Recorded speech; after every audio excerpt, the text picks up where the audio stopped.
go, and the motherfucking Khazarians is from what we call in the day the Ukraine. You got the whole drop on. Them, look, dog, I'm watching these motherfuckers. Noble Drew Ali said get a good Moorish education. I wanted to get a good indigenous education. I never considered myself a Moor, but why is my chief telling me get a good Moorish education? What the fuck? And why is he calling us some shit called Moorish American? What the fuck is that shit? Yeah. In the background and tracing of the steps. Right? So they want to know what happened to Master Farah Muhammad. They produced this Punjabi dude who's supposed to have been Master Farah Muhammad, but that wasn't Master Farah Muhammad. The real Master Farah Muhammad, Fuad Abdul Wali Muhammad, was murdered the same way Noble Drew Ali was. He was beat to death by these people that they call themselves Zionist Moors. They morphed into an organization called the Jewish Defense League, paramilitary branch of the ADL, Anti-Defamation League. This is why they kick Whoopi off TV. How the fuck they kick her off TV?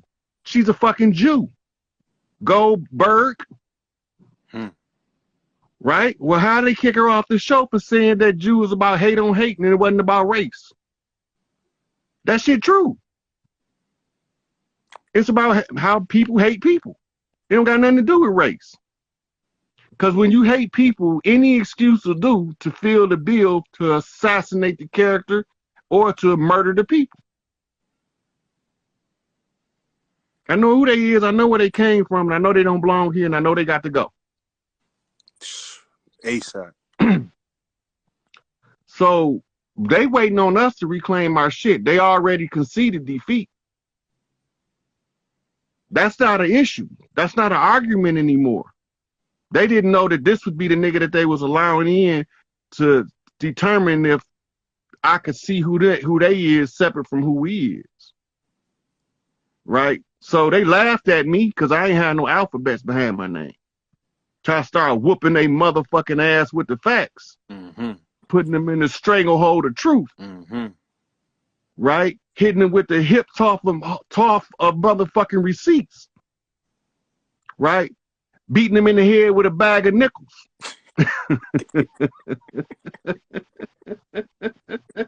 Now they want to know where this motherfucker at, why we ain't killed him 40 years ago. Look, dog, I got the letters where I debated with the Moors back in the early 2000s. Crushed them. And it wasn't even my opinion that I crushed them, because one of the brothers that was there with him, when he found out who I was, said, bruh, his name Hardiel. Hardiel said, you crushed the whole temple by yourself. They was having study group around the letters. All I was doing was asking questions. I hadn't even went on the attack. I was just asking out of curiosity. Where's the flag of the bays? Set it off. Because if they can't tell you where the flag of the bays is and what it looked like, they fronting. They can't tell you the history of that Moorish flag because they can't tell us that's the oldest flag known to man. That motherfucking star ain't been on that motherfucker 150 years. The 6 or the 5. And both of them been used at different times.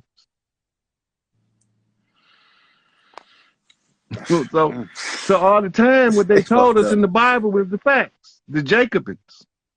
This who they call themselves, the Jacobins. And they really who's that?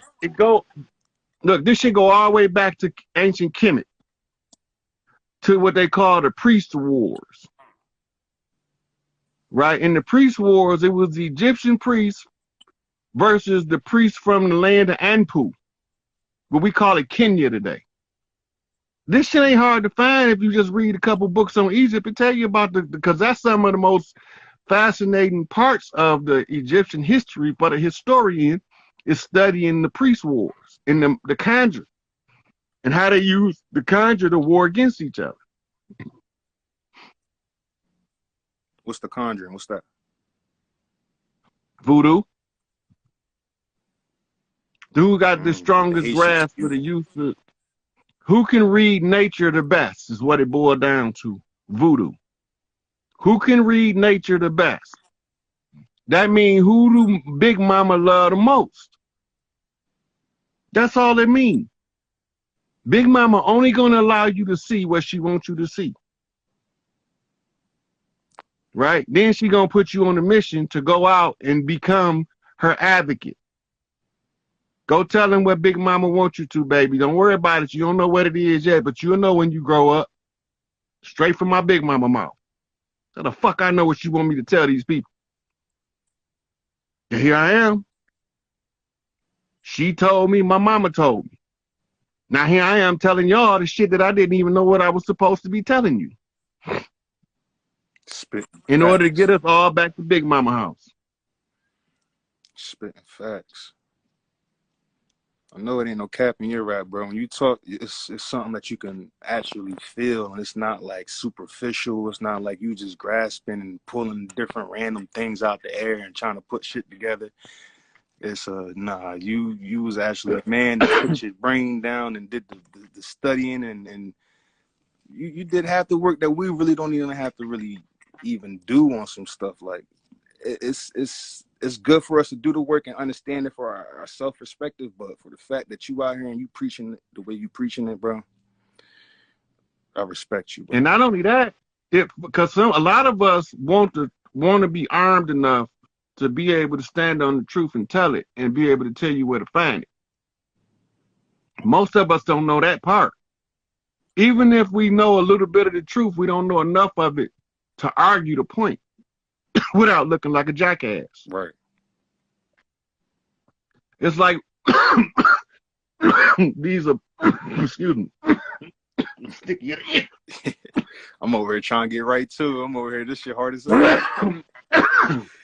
Hard as hell. Look, there's a good example.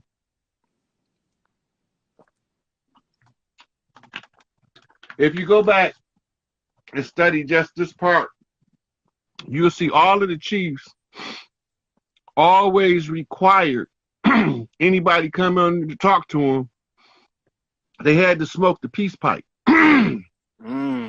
Everybody know the peace pipe was full of marijuana. Okay. But marijuana, you can get to the truth. You can sync with a person. So when you having a conversation with you, they can't lie to you. Off the weed. You said off the marijuana you can sync to a person. That's what you said. The masters can read their mind when they get high. That's why they can't keep they dirt a secret, and they won't smoke no weed with you. Shit, that's me. I'm always the only reading way. the room. Yeah, and you can tell too by the way they move through the room. Right? You already know from what you 30 years old. Who, me? Yeah, 20. I'm about to be 23. I'm 22. Don't put me up there. Oh no, it's the reason I said that. Hold up. Even at your age, I'm about to turn my fan on. I'm up here cooking, but I'm listening. Even at your age, you done been to the club and you seen the nigga walking through the club and knew he was on bullshit. Right. You done been in the church. Look, you done been in the church and you look at a nigga and say, I don't even know what that nigga doing in here. He must be in here to try to find one of these girls. Because he don't believe none of this shit. Right? So you get you get experience in seeing them. The more places you been, you can tell the ones that stick out, they ain't us.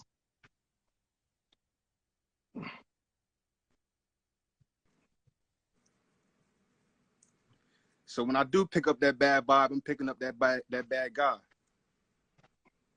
Yeah. You know that they ain't like you. You look at them and you'll be like, that motherfucker ain't like me.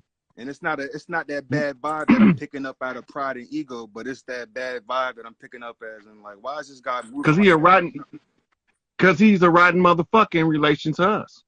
Right. Now he ain't a rotten motherfucker to his own people. Right. You got to keep that in mind. This is the hardest part for us to get.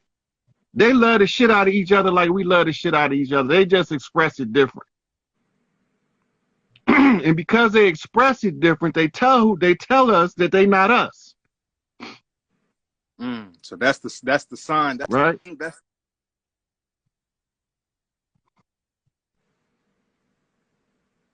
The great, yeah, that's the alarm system. Gotcha. That's the alarm. Gosh. See, I know I wasn't. You ever see a fine ass chick? Hey, you ever see a fine ass chick and you look at her? What about it?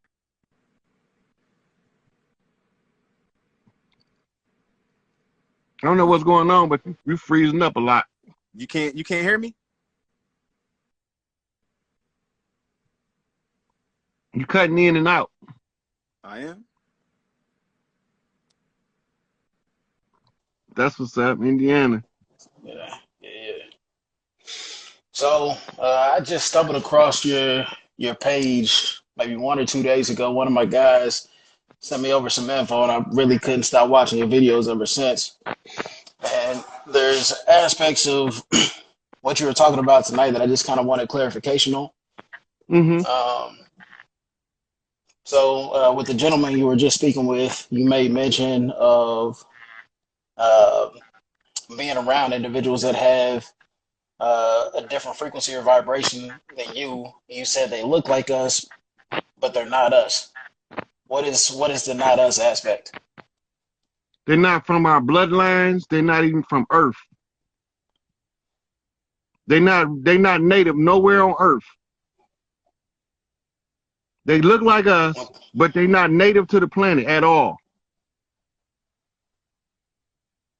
Okay. So what is their origin? They came with okay, so now we're going back into ancient Babylon, into the arrival of the Anunnaki. Right? Those who were organic to the earth, they were synced to the frequency of two of the Anunnaki, synced to the earth frequency. One was named Inanna, who we call Isis, Queen of Heaven and Earth. Right? And it was Enki. Enki mean Lord of the Earth, Earth Lord. Right? And then his half brother, which is Isis, Inanna's full brother, tried to pull rank and brought his children here, and they wasn't synced to the earth. Their genetics is kind of different than ours, right? And so this is what the story about the two brothers. It's always a sibling rivalry and everything. That's Enki and ENLIL everywhere you look. Yeah. ENLIL is who you call Yahweh in the Bible. He is the God of Jacob, but he's not the God of Esau. Right? Now, Abraham had two sons. He had Esau and Jacob. He had Ishmael and Isaac. Yeah. Right? And then Isaac had two sons, which was Esau and Jacob. All right. Now, Isaac was going blind. So when it came time for him to cross over, he gave his birthright to Esau because Esau was the rightful heir. But something happened. Esau and Jacob's mother dressed Esau up like he was Jacob. Jacob was from ENLIL line. Esau is from Enki line. Okay, so now she didn't want the earthborn to receive the birthright. She wanted the Skywalkers, the ones who travel from galaxy to galaxy with no place to steal the birthright, so they'll have a homeland so they can stop being drifters through galaxies. So they settled on Earth, and this is the stories to keep the sibling rivalries conscious in our mind. It comes up in all of the stories. That's because Big Mama gonna keep bringing it up until one of us figure it out. Okay, now in the New Testament, it play out as Judas and Jesus, right? But what they're not telling you is they fraternal twins, and Jesus is Isis, and Isis is a female,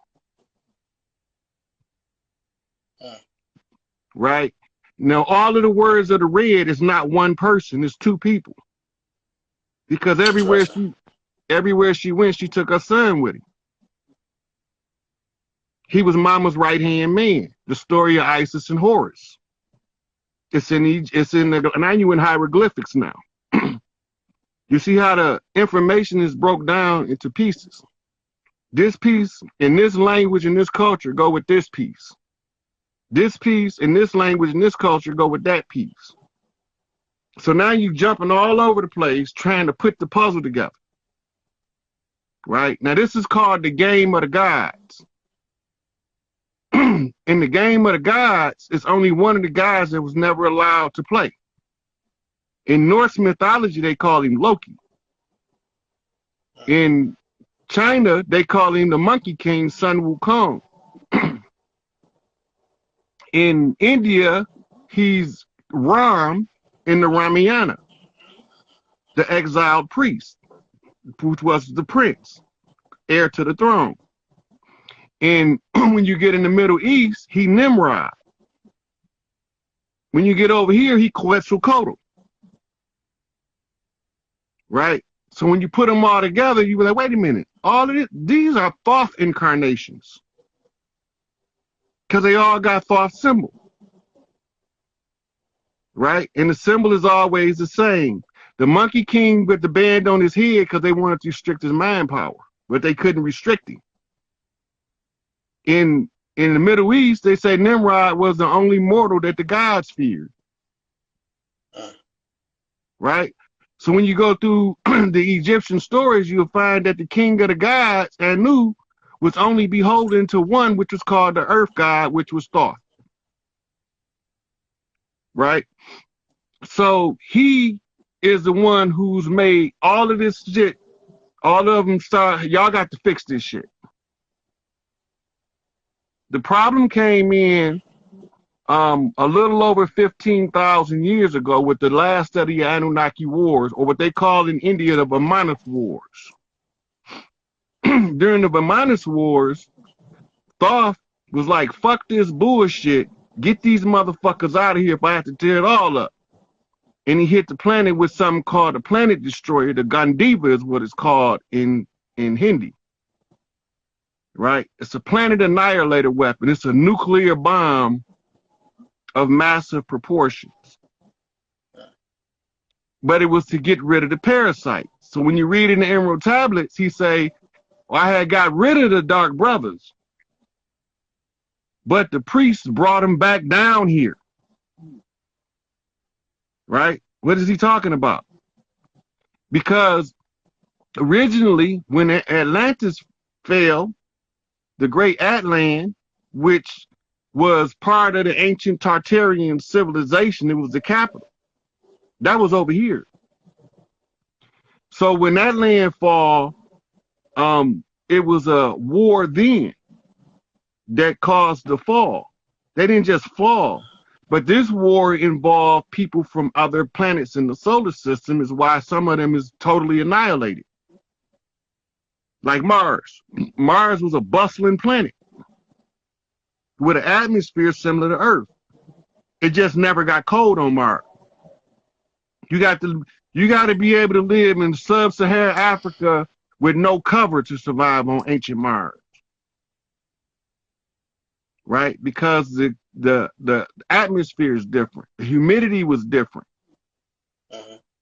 Right? And you got darker tans on Mars than you did on Earth. Right? So the history of the universe becomes a history of the planet replayed out in smaller yet smaller cycles until it's played out in family dynamics. Until one of us figure out how to fix the problem. Right? And then you start seeing where all of this stuff fit in the grand scheme, what they call the great work. You making any sense to you at all? You familiar with any of this? I'm definitely digesting it. I got a ton of questions, man. So bear with me. So earlier you mentioned that Earth is used as like a training ground um, for the gods, so to speak. It's a To kind university. of University Earth is yeah, what it university was. as you stated. So Yeah. look, when Enlil and his kids came, it was the equivalent of the kids coming from the school for the derelicts. And they all of them high schoolers, and they come to a junior high school, all of these high school derelicts, because they school closed down. Now they got to come to our school, right? And they don't play by our rules. They don't give a fuck about our rules. They want to do a shit the way they want to do it, and every time they do, they fuck some shit up. Mhm. This is why all the water poisoning, all the dirt